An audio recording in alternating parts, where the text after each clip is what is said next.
My life has taken a decided turn for the worse. What aren't you telling me? I did the best I could. This episode was what Michael Nankin, our producer-director, referred to as mind-F theater.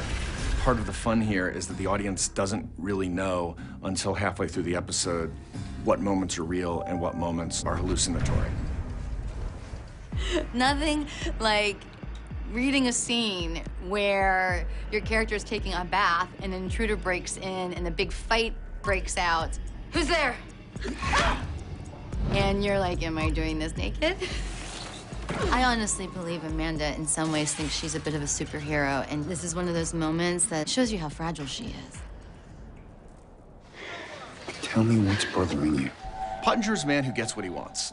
And what we're learning is they have a shared history of which even Amanda is not completely aware. Not only does Pottinger know exactly who Connor Lang is, but he had a very obsessive relationship with Connor. Take Amanda, our girl. You figured that by having her would help you be me? There's very little in that scene that is there accidentally, even though it's rather inscrutable on first viewing.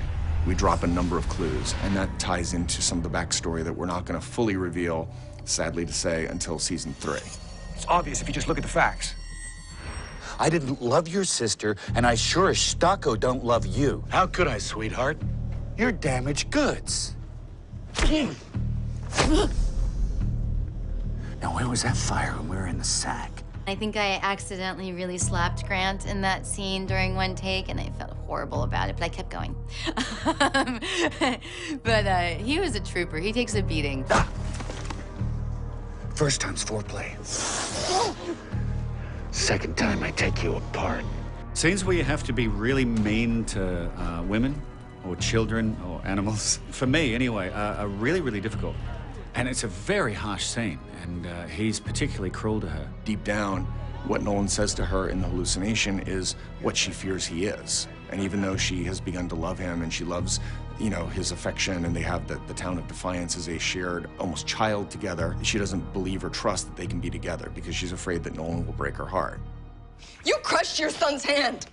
Let it go. There are laws.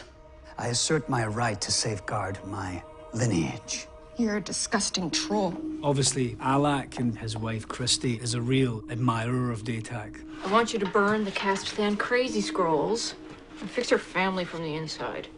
I wish I could. I think he's full of regret. He seems to become this pious individual, and I'm a changed man. But is he a changed man?